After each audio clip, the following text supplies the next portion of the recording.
नमस्कार, स्वागत है आप सभी का न्यूज़ 18 में। आपके साथ मैं हूं संध्या शर्मा। आइए बुलेटिन की शुरुआत करते हैं अब तक की हेडलाइंस के साथ। लोकसभा में आज दोपहर 12 बजे पेश होगा वक्फ संशोधन विधेयक। लगभग 8 घंटे होगी चर्चा। सभी प्रमुख दलों ने अपने सांसदों के लिए जारी किया व्हिप। विपक्ष ने बिल को बताया असंवैधानिक।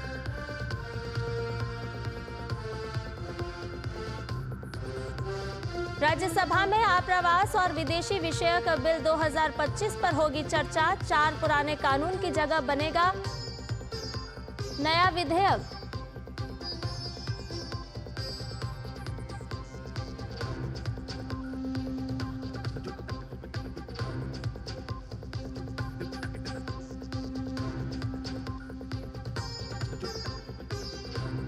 वित्त वर्ष 2024-25 में भारत की नवीकरणीय ऊर्जा क्षमता में 25 गीगावाट की बढ़ोतरी।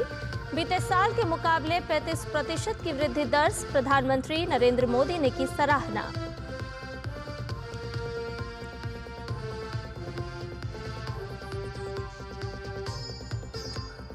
भूकंप प्रभावित म्यांमार की मदद के लिए भारत का ऑपरेशन ब्रह्मा तेजी से जारी। भारत ने भेजी 16 टन अतिरिक्त राहत सामग्री की एक और खेप।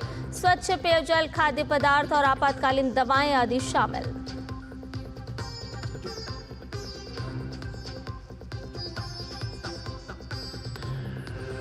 और अमेरिका आज से अपने प्रमुख व्यापारिक साझेदार देशों पर लगाएगा जवाबी शुल्क। राष्ट्रपति ट्रंप आज करेंगे घोषणा।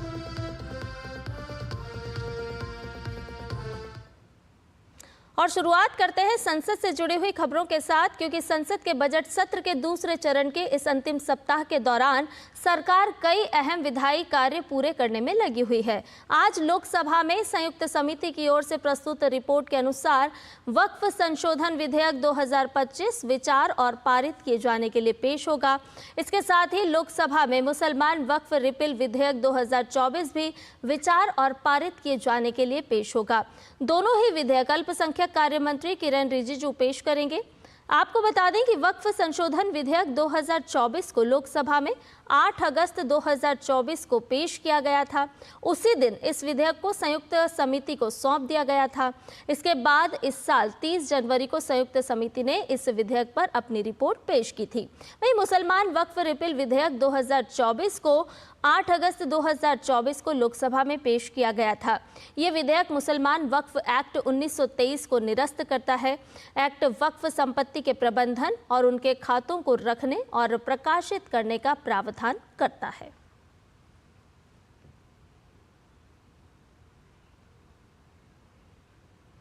लोकसभा में आज दोपहर 12 बजे वक्फ संशोधन विधेयक 2025 और मुसलमान वक्फ रिपील विधेयक 2024 चर्चा के लिए पेश होंगे।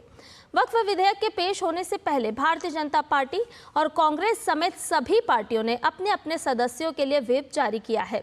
जनता दल यूनाइटेड और तेलुगु देशम पार्टी ने आज, कल और शुक्रवार के लिए व्हिप जारी कर दिया है और अपनी पार्टी के सांसदों से इस विधेयक का समर्थन करने को कहा है। वहीं कांग्रेस, राष्ट्रीय जनता दल समेत विभिन्न विपक्षी पार्टियों ने व्हिप जारी कर अपनी पार्टी के सांसदों से इसका विरोध करने की बात कही है।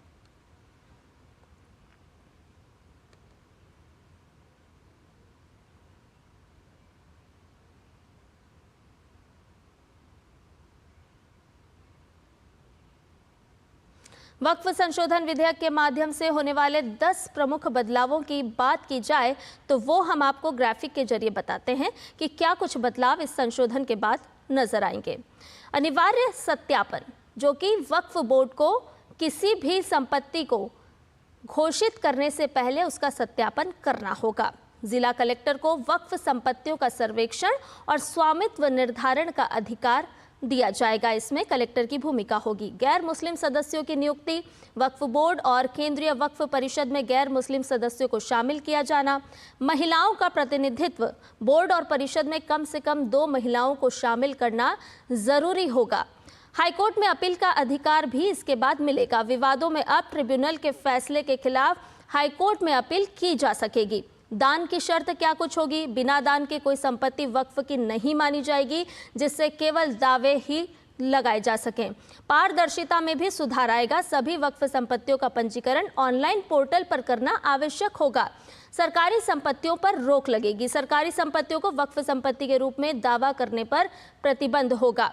वक्फ अल औलाद में बदलाव। वक्फ अल औलाद परिवार के लिए वक्फ में महिलाओं सहित अन्य लोगों को भी अधिकार। अतिक्रमण पर रोक लगाने का ये संशोधन प्रावधान करता है, जिसमें संरक्षक के लिए भूमिका होगी। अनिवार्य सत्यापन किया जाना होगा। वक्फ बोर्ड को किसी भी संपत्ति को वक्फ संपत्ति घोषित किया जाने के संबंधी इसमें प्रावधान किए जाएंगे। कलेक्टर की भूमिका क्या होगी वो ग्राफिक के माध्यम से समझिए। गैर मुस्लिम सदस्यों की नियुक्ति की जाएगी, यानी कि वक्फ बोर्ड और केंद्रीय वक्फ परिषद में गैर मुस्लिम सदस्यों को शामिल करना अनिवार्य होगा। महिलाओं के प्रतिनिधित्व की बात भी यह संशोधन विधेयक कहता है, जिसमें बोर्ड और परिषद में कम से कम 2 महिलाओं को शामिल करना आवश्यक होगा। वहीं हाईकोर्ट यानी कि कोर्ट की क्या भूमिका होगी वो भी इस संशोधित प्रावधान विधेयक में बताया गया है। बिना दान के कोई संपत्ति वक्फ की नहीं मानी जाएगी। दान की ये शर्तें होंगी। पारदर्शिता यानी कि सरकार जिस तरह से ट्रांसपेरेंसी लाने की बात करती है, तो सभी वक्फ संपत्तियों का पंजीकरण ऑनलाइन पोर्टल पर करना अनिवार्य होगा। सरकारी संपत्तियों पर रोक लगाता है ये संशोधित विधेयक, वक्फ संशोधन विधेयक, जो बताता है कि वक्फ अल औलाद में भी बदलाव होंगे। वक्फ अल औलाद परिवार के लिए वक्फ यानी कि कौन कौन से लोग होंगे उनके लिए प्रावधान करता है। अतिक्रमण पर रोक लगाने की, जिसकी सबसे बड़ी बात सामने आ रही थी कि अतिक्रमण किया गया और वक्फ ने अपना दावा किया, तो उस पर रोक लगाएगा ये संशोधित विधेयक। कलेक्टर की भूमिका भी इस विधेयक के माध्यम से सुनिश्चित कर दी गई है, यानी कि ये 10 प्रमुख बड़े बदलाव होंगे जो वक्फ संशोधन विधेयक के पास होने के बाद लागू होंगे। गैर मुस्लिम सदस्यों की नियुक्ति की जाएगी। महिलाओं को उनके अधिकार किस तरह से देता है ये वक्फ संशोधन विधेयक, उसका भी इसमें प्रावधान किया गया है। यानी कि पारदर्शिता की बात हो, महिलाओं को प्रतिनिधित्व देने की बात हो, वक्फ संशोधन विधेयक अलग अलग प्रावधानों के साथ सामने है। वक्फ संशोधन विधेयक पर जेपीसी के अध्यक्ष जगदम्बिका पाल ने वक्फ बिल को मुसलमानों के लिए काफी लाभदायक बताया है। उन्होंने कहा कि ये एक ऐतिहासिक दिन है। इस बिल के पास होने से देश के गरीब, पासमानदा और आम मुसलमानों को फायदा पहुंचेगा। सरकार ने जिस उद्देश्य से दिया था स्पीकर साहब से कि इस बिल को आप जेपीसी को सुपर्द कर दें और जेपीसी से पूरे देश के स्टेक होल्डर के साथ बात करें, आज वो हमारी जो 428 पेज की हमने रिपोर्ट दी सभी स्टेक होल्डर्स के साथ, स्टेट गवर्नमेंट के ऑफिशियल के साथ, All India Muslim Personal Law Board, Jamiat Ulama या इस्लामिक स्कॉलर जितने लोग हैं इनके साथ किया। और रोज़ बैठकों में हमारे ओवैसी से लेकर के इमरान मसूद सब थे और सबको करने के बाद आज उसको अमेंडेड फॉर्म में बिल लेकर के सरकार आ रही है। ये निश्चित तौर से एक ऐतिहासिक दिन है। आर्टिकल जो 14 का, आर्टिकल 19 का, आर्टिकल 300A का और आर्टिकल 21 का जो उल्लंघन था, आज उसको ठीक किया है और आज इस बिल के पास होने से देश के गरीब, पसमानदा, आम मुसलमानों का इसका फायदा मिले। वहीं भाजपा नेता मोहसिन रजा ने इसे तमाम मुसलमानों के लिए मुस्लिम वक्फ कल्याण दिवस बताया है। उन्होंने कहा कि वक्फ संशोधन विधेयक पिछड़े मुस्लिम भाई बहनों के कल्याण के लिए पीएम मोदी की तरफ से सबसे बड़ी ईदी होगी।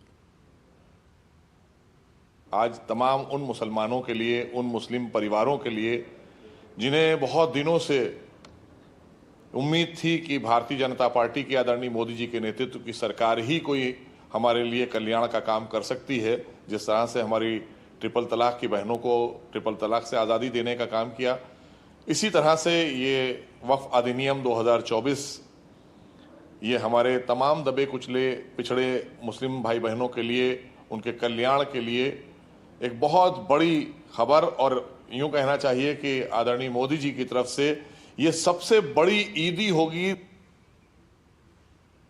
और न्यूज़ 18 में फिलहाल रुक रहे एक छोटे से ब्रेक के लिए जल्द हाजिर होंगे।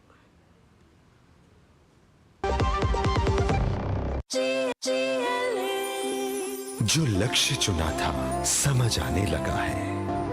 GLA यूनिवर्सिटी, उच्च लक्ष्य की निश्चित प्राप्ति। मेरी पसंद, मेरी पसंद, मेरी पसंद, मेरी पसंद, हमारी पसंद, हम सबकी पसंद। मजबूत देश का मजबूत सरिया हो गया स्टील। और ब्रेक के बाद न्यूज़ 18 में आपका एक बार फिर से स्वागत है। आपको बता दें कि आज लोकसभा में वक्फ संशोधन विधेयक पेश किया जाएगा। 12 बजे का समय सुनिश्चित किया गया है और ताज़ा अपडेट के साथ हमारे संवाददाता शैलेंद्र मिश्र हमारे साथ जुड़ गए हैं। अमरेंद्र गुप्ता हमारे संवाददाता भी हमारे साथ जुड़ गए हैं और इस विशेष बातचीत में संविधान विशेषज्ञ DK दुबे भी हमारे साथ जुड़ चुके हैं। आइए इनसे सबसे बात करते हैं। दुबे जी, आपका बहुत बहुत स्वागत है न्यूज़ 18 में, DD न्यूज़ में। आपसे सबसे पहले ये जानना चाहेंगे कि आज जिस तरह से 12 बजे बिल पेश किया जाएगा वक्फ संशोधन विधेयक, विपक्ष की अगर बात की जाए तो उनका कहना है कि ये जो बिल है वो असंवैधानिक है, लेकिन सत्ता पक्ष की अगर हम बात करें तो कहा जा रहा है कि मुस्लिमों को अधिकार देता है वक्फ बोर्ड का। ये जो वक्फ संशोधन विधेयक है वो वक्फ बोर्ड में किस तरह से काम करेंगे लोग, वो सारे अधिकार पारदर्शिता के साथ देता है। कैसे देखते हैं आप इसे? देखिए, जो सबसे बड़ी वक्फ की समस्या है, एक तो ये रही है वक्फ के जो पदाधिकारी रहे उनके द्वारा इनक्रोचमेंट की प्रक्रिया, और दूसरी वक्फ जो हो गई है, जो सही में वक्फ है, उसका मिसयूज। हम सब जानते हैं तमाम तरह के, जैसे ओवैसी का प्रकरण आता है, तमाम आपको याद होगा कि आजम खान ने यूनिवर्सिटी बनाई थी, उसमें तमाम वक्फ की प्रॉपर्टियां जबरदस्ती वक्फ बोर्ड से ले ली थी, जो भी योगी जी ने खाली करवाई।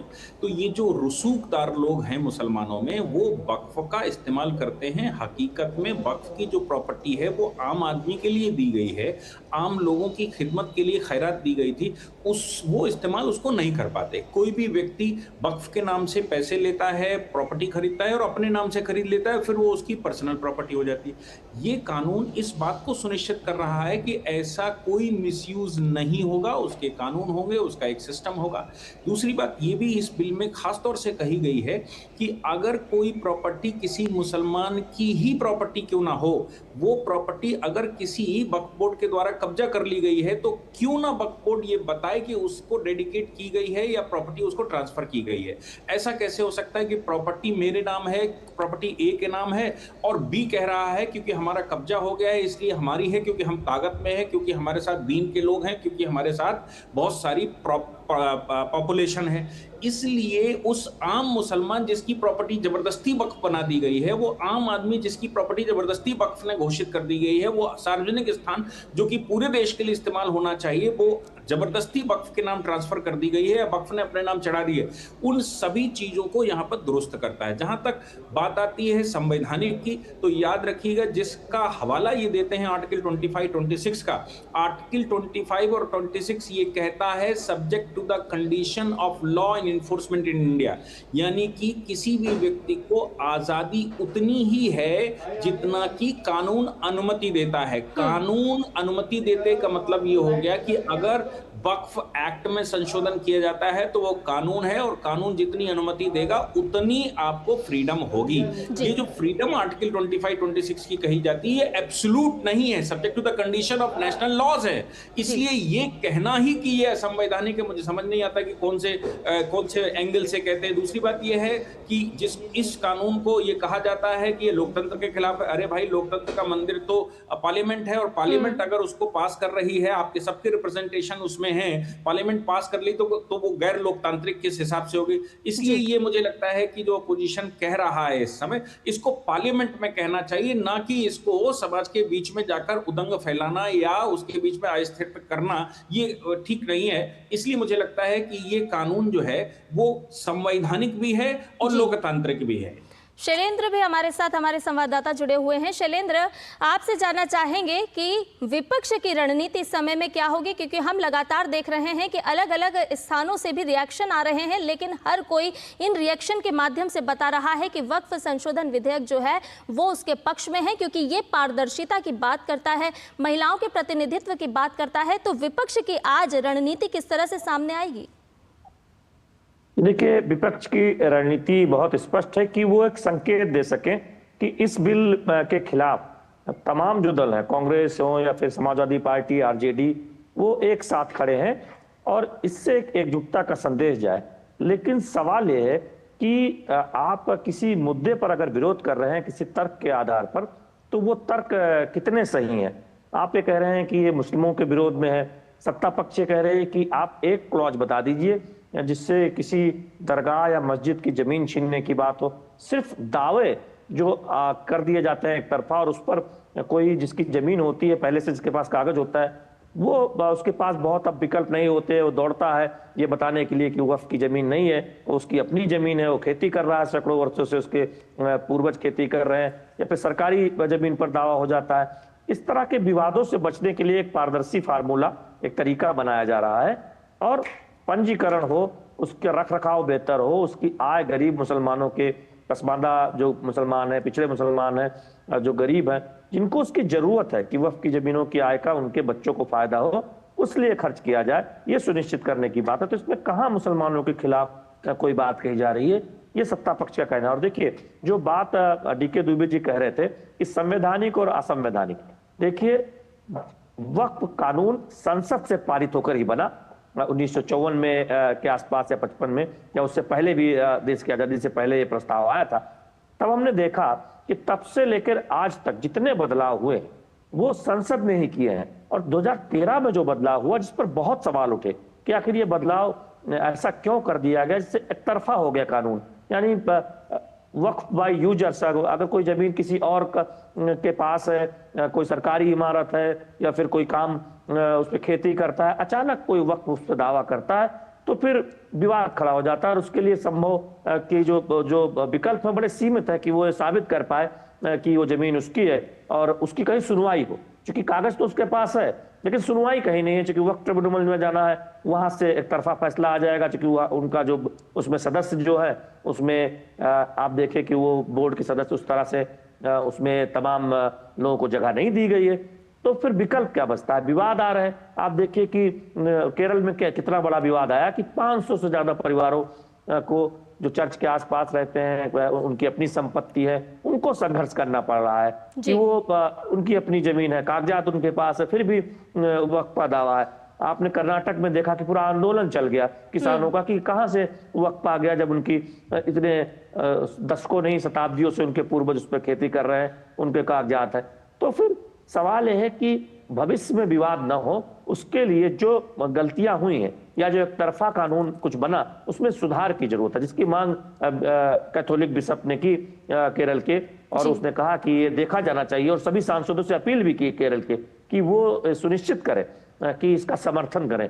तो देखिए मुस्लिम समाज से भी समर्थन आ रहा है, जो अजमेर शरीफ के दरगाह के चिश्ती हो या तमाम मुस्लिम नेता हो, तमाम संगठन हो, वो ये कह रहे हैं कि नहीं, आप देखिए जो अलग अलग जो फिरके हैं मुसलमान समाज के, वो भी इसके समर्थन में आए।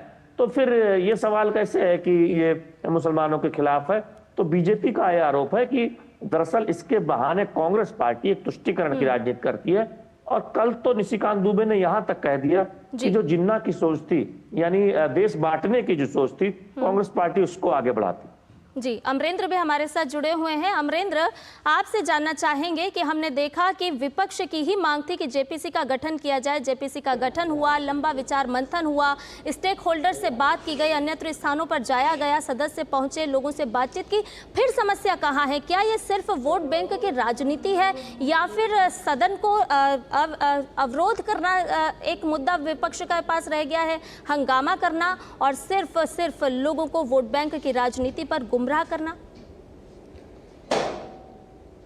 संध्या, आपके सवाल के उत्तर पे आऊं उससे पहले मैं आपको इस वक्त की एक तस्वीर बता देता हूं। संसद भवन परिसर के मकर द्वार पर इस समय भारतीय जनता पार्टी सहित पूरा एनडीए जो गठबंधन है वो एकजुट है, और वक्फ बिल चूंकि आज लोकसभा में लाया जा रहा है उसके समर्थन में वो लोग जो है, वो सांसद जो है, एकजुटता दिखाते हुए मकर द्वार पर एकत्रित हुए हैं, और उनका कहना है कि आज का दिन खासा ऐतिहासिक दिन माना जा सकता है, जब लोकसभा में लंबे समय से वक्फ बिल में संशोधन की जो मांग चल रही थी उसको लेकर एक बिल लाया गया, और बाकायदा इसके लिए 8 घंटे का समय नियत किया गया। ये तो पहला अपडेट। दूसरा जो आपने सवाल किया संध्या, वो इसलिए भी अहम हो जाता है कि भारत सरकार और खासकर कहें मोदी सरकार का विजन वक्फ बोर्ड को लेकर लगातार बहुत क्लियर रहा है। जिस तरह की विसंगतियां समाज में विपक्ष के द्वारा दी जा रही थी, उन विसंगतियों को दूर करने के लिए और भ्रांतियों को खत्म करने के लिए बाकायदा संसद की ज्वाइंट पार्लियामेंट्री कमेटी वक्फ बोर्ड को लेकर बनाई गई, और उसमें विभिन्न दलों के सांसदों को एकजुट किया गया, और उन सांसदों ने 118 घंटे से ज्यादा मंथन किया, कई महीने जेपीसी की मीटिंग विभिन्न शहरों में आयोजित की गई।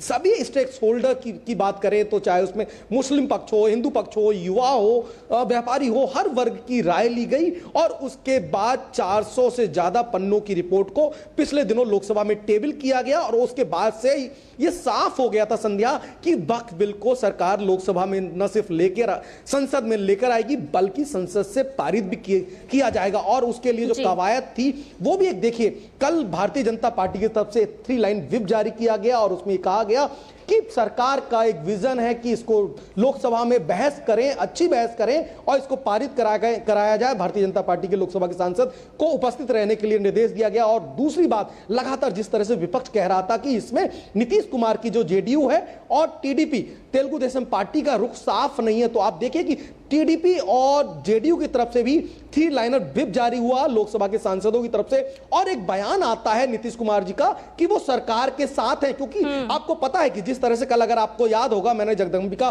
पाल जी से जब बात की तो उन्होंने कहा कि हमने जो सुझाव दिए थे, जो कमेटी ने जो रिकमेंडेशन की थी, लगभग उस रिकमेंडेशन को सरकार ने अपने बिल में, ड्राफ्ट जो बिल है उसमें शामिल कर लिया गया। उसमें 3 आपत्तियां जो है जेडीयू की तरफ से दी गई उसको भी समाहित किया गया। इसके अलावा टीडीपी ने भी 2 सुझाव दिए थे उसको भी समाहित किया गया। और सबसे बड़ी बात, जिस तरह से वक्फ प्रॉपर्टी को लेकर की जा रही थी संध्या की, जो जिले की बात है तो वहां जिला अधिकारी जो है सर्वोच्च था, तो उस रिकमेंडेशन पे भी उन्होंने बिल्कुल अमरेंद्र, यानी कि एनडीए के साथ उसके सारे घटक दल हैं और एनडीए का एजेंडा भी बिल्कुल साफ है कि वक्फ संशोधन बिल जो है वो आज पेश किया जाएगा और पूरी कोशिश होगी कि उसे पास भी लोकसभा में कराया जाए। हमारे साथ हमारे संविधान विशेषज्ञ डीके दुबे जी भी जुड़े हुए हैं। दुबे जी, आपसे जानना चाहेंगे कि आखिर समस्या कहां आ रही है? संशोधन तो पहले भी होते आए हैं और अब संशोधन हो रहा है, तो फिर इस तरह के राजनीतिक रंग, इस तरह से सियासत चमकाने की क्या जरूरत पड़ गई है कि लोगों को जिनके लिए संशोधन किया जा रहा है उन्हें ही बरगलाया जा रहा है?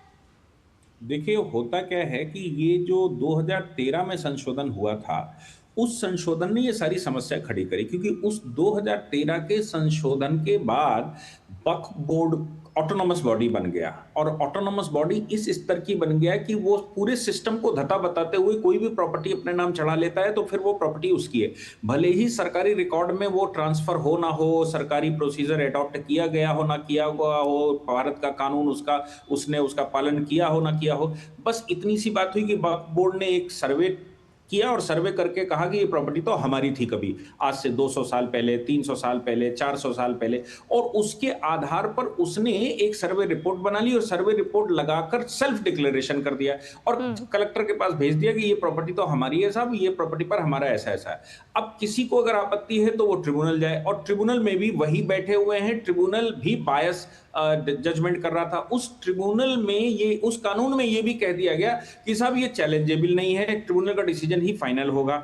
ये इतनी सारी समस्याएं खड़ी हो गई जिसका परिणाम ये निकला कि आम आदमी की संपत्ति, हजारों साल से जो मंदिरों की संपत्ति है, हजारों साल से लोगों की संपत्तियां हैं, पब्लिक प्रॉपर्टियां हैं, उन पर सब पर धीरे धीरे करके वक्फ ने इन आधारों पर भी क्लेम करना शुरू कर दिया कि साहब कभी अकबर के जमाने में ये प्रॉपर्टी का ये इस्तेमाल था, कभी औरंगजेब के जमाने में ऐसा इस्तेमाल था और इसलिए ये वक्फ हो जाती है। इस अति पूर्वक काम की वजह से लोगों को जागरूकता आ गई और जागरूकता के बाद उन्होंने कहा कि साहब हमारी संपत्तियां जबरदस्ती, और सरकारें भी सपोर्ट कर रही थी, तो हमारी संपत्तियां जबरदस्ती इनके कब्जे में है और सरकारें सपोर्ट करती हैं, साहब हम कहां जाएं, हम तो ट्रिब्यूनल में भी जाते हैं, वो भी वैसे ही करता है। इसलिए अब चूंकि उसको रिवर्ट किया जा रहा है तो ये उन लोगों की समस्या बन गई है जो लोग अवैध तरीके से वक्फ के नाम से प्रॉपर्टियां चढ़ाकर अपने प्राइवेट पर्सनल इस्तेमाल के लिए इस्तेमाल करते थे। ये उनके लिए बहुत बड़ा संकट है, इसलिए उनको कष्ट हो रहा है कि साहब ये हमारी तो संपत्तियां सब चली जाएंगी,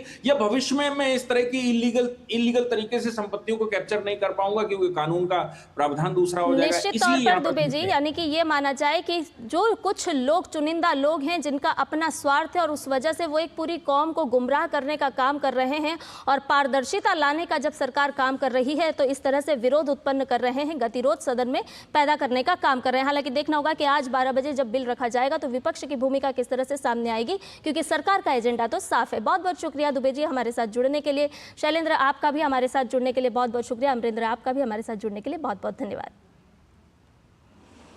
और न्यूज़ 18 में फिलहाल इतना ही, हमें दीजिए अनुमति। नमस्कार।